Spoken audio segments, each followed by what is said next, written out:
WizEven donne la parole à ceux qui créent l'événement. Un invité, 10 minutes, 5 questions, c'est All Access, votre dose d'événementiel pour la journée. Je suis Pierre-Henri Deballon, le cofondateur de WizEven.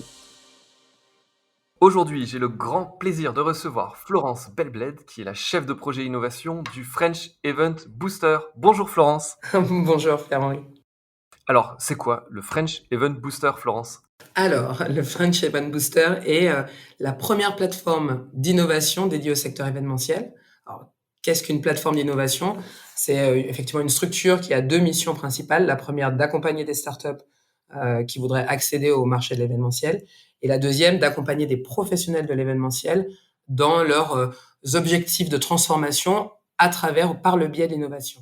Combien de startups vous accompagnez dans la structure actuellement ? Alors, chaque année, notre plateforme accompagne 10 startups qui sont sélectionnées par des professionnels de l'événementiel, car notre plateforme est née, sur la volonté de quelques acteurs, pour la volonté de quelques acteurs, et on a effectivement une gouvernance qui comprend aussi bien des grands comptes, des grands noms de l'événementiel et des institutionnels. Donc, ce sont ces professionnels qui choisissent ces startups chaque année. Et on en accueille, une dizaine. Parfait. On reviendra un petit peu sur l'actualité tout à l'heure du French Event Booster. Mais avant Ouais. ça, est-ce que petite, tu t'es dit, je veux être chef de projet innovation dans l'événementiel ? Raconte-nous un peu ton parcours. Alors non, pas du tout. Petite, je ne me suis pas dit ça, mais effectivement, j'ai un parcours plutôt atypique pour l'événementiel. Alors, j'ai pas commencé professionnellement parlant par l'événementiel. J'ai d'abord travaillé dans ce qu'on appelait à l'époque les SS2I, donc qui sont des entreprises de services numériques. Mais en parallèle, j'ai toujours été plutôt une passionnée de la nuit. Alors, pas seulement en tant que pratiquante, mais plutôt dans la conception effectivement de formats de soirées, d'événements, de nuit en particulier. Et donc, j'ai eu la chance de travailler pour des organisateurs d'événements à Paris et des lieux, notamment les bains-douches, par exemple. J'ai eu la chance d'y travailler. Donc, voilà, c'est plutôt par le biais de la nuit parisienne que j'ai commencé à m'intéresser, à ce qu'on appelle l'événementiel. Et puis j'ai eu la chance de découvrir l'innovation en travaillant à Paris Sunco pendant 5 ans. Et puis de ce que je comprends, un lien fort aussi avec les SS2I, donc plutôt des sociétés de services numériques qui sont Exactement. l'essentiel des startups aujourd'hui. Et donc ça fait le lien avec la partie événementielle, monde de la nuit. Aujourd'hui, donc tu es au French Event Booster, mais tu disais avant ça, tu as passé beaucoup de temps à organiser, travailler autour de concepts dans la nuit parisienne. Parle-nous-en un peu et puis raconte-nous ce qui t'a fait vibrer, ce qui t'a donné le goût de poursuivre dans ce secteur événementiel. Alors, effectivement, j'ai travaillé donc, comme je disais, pour quelques organisateurs. Alors, sur des concepts, vraiment variés. On a, par exemple, accompagné, des expositions, pour des musées et en fait créé tout l'espace, tout l'événement, je dirais, autour de l'exposition. Et moi, ce qui m'a vraiment, toujours passionné à travers la nuit, en tout cas, je dirais Parce que l'événementiel, par c'était exemple. des expositions qui avaient lieu la nuit dans le musée, c'est-à-dire on ouvrait le musée et on conceptualisait le parcours, j'imagine? Exactement. Ou alors on accompagnait par un événement, je dirais musical, varié, une exposition qui se lançait. Donc vraiment tout ce qu'on appelle un happening d'exposition. Donc vraiment au moment du lancement de l'exposition, c'est créer tout l'événement, je dirais, de rencontres, festif ou non, autour de cette exposition. Et tu allais continuer, je t'ai coupé, vas-y. Et donc du coup, effectivement, j'ai ce que j'ai aimé, alors pas seulement dans cette partie agence, mais je dirais globalement au contact de la nuit parisienne, c'est que tout y est possible quand on vit la nuit parisienne qui malheureusement en ce moment souffre C'est ce beaucoup. que j'allais dire, tu dois être malheureuse en ce moment. Oui, complètement. Complètement, je comprends en tout cas toute la difficulté que rencontrent ces acteurs. Mais la nuit parisienne est pour moi en plus essentielle, je dirais, à l'attractivité de la ville, du territoire et plus globalement, je dirais, de la France, hein. Donc effectivement, la nuit parisienne, m'a appris la puissance de la rencontre. C'est-à-dire, quel que soit votre statut, quel que soit votre âge, vous pouvez vous retrouver dans des endroits où on peut se laisser déambuler, on peut découvrir je dirais un autre Paris, un autre territoire grâce à la nuit. Et c'est effectivement ce qui m'a plu et ce qui a conforté mon envie de travailler au sein de l'événementiel dans sa globalité. D'accompagner les startups qui facilitent ces rencontres et qui créent des émotions. On a une actualité qui est chargée forcément avec le contexte qu'on connaît. Ouais. Quel est le sujet d'actualité du moment au French Event Booster ? Est-ce que tu peux nous en parler un peu ? Oui, alors en ce moment, on a effectivement une double actualité. La première, on répond, on est excessivement sollicité par des acteurs sur des différents sujets. Alors certains acteurs profitent de ce moment, je dirais, très compliqué pour repenser leur modèle, pour transformer leur format.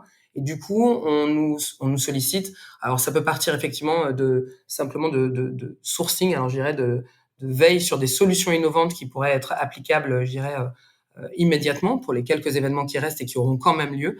Et ou alors, Avec j'imagine, Florence, un prisme beaucoup sur les solutions sanitaires ou qui permettent de respecter les mesures légales, j'imagine?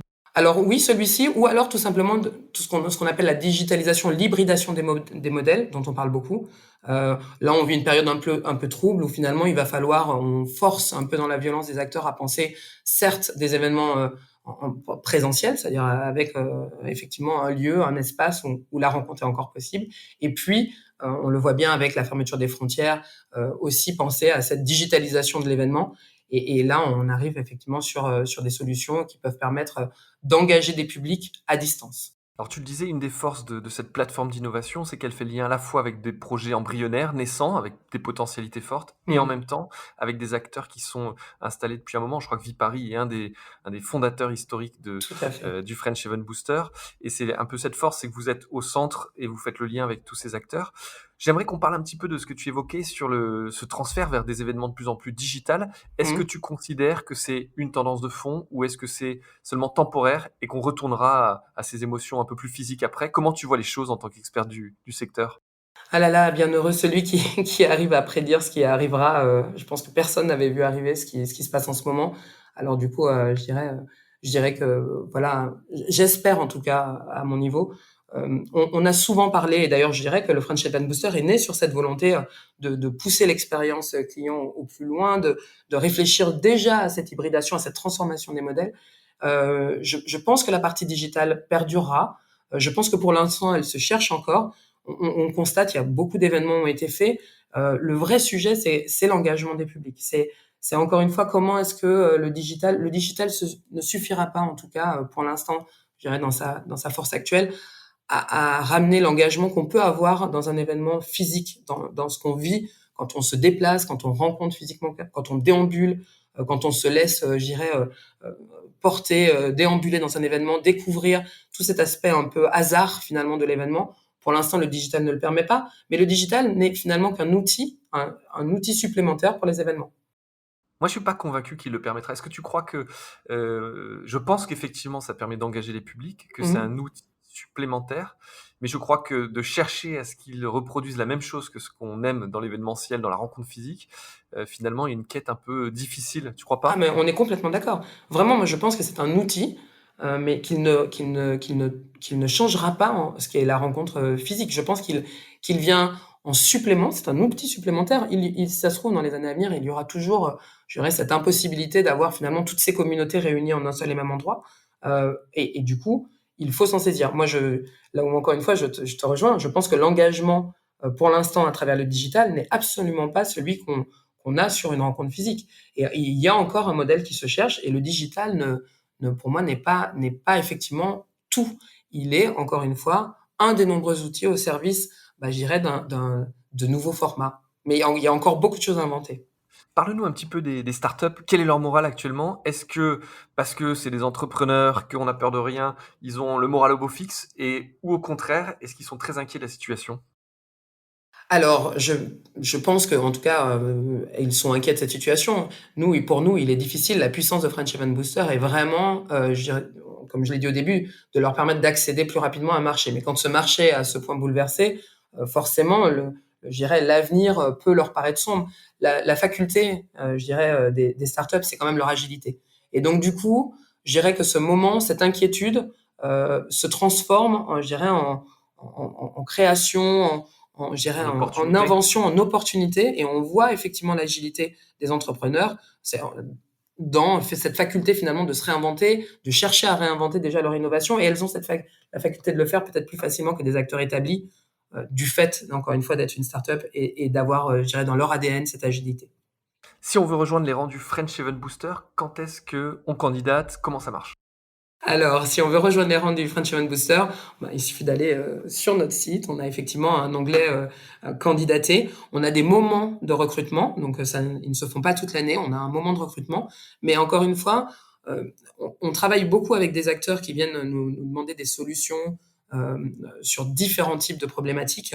Et donc, pour nous, il est toujours très important d'avoir cette veille et candidater à French Event Booster, c'est rentrer dans cette veille de solutions. Il y a parfois des startups qu'on rencontre, qu'on incube pas forcément, donc qu'on n'accueille pas forcément au sein de notre programme, mais qu'on est capable aussi, à un moment donné, de proposer aux acteurs parce qu'elles sont la solution, parce qu'elles sont une des solutions possibles pour répondre à une problématique je dirais, immédiate d'un des acteurs. Donc, l'idée, c'est de candidater sur notre site. On revient toujours, effectivement, auprès des startups. On essaye de comprendre quelles sont finalement leurs solutions, quels sont leurs enjeux, et puis Les accompagner. et on les accompagne si nécessaire. Parfait. Florence, un grand merci. Merci pour à ce toi. zoom sur le French Event Booster. Donc, le French Event Booster, on l'a compris, la plateforme d'innovation et autour de l'événementiel de la structure Paris & Co, dont je suis également le président. C'était l'occasion de le dire. Tout à En fait. tout cas, merci à toi et à bientôt. Au À revoir. bientôt. Merci. Vous écoutiez All Access, le podcast de WizEvent, la solution de billetterie, d'inscription et de cashless pour les organisateurs d'événements.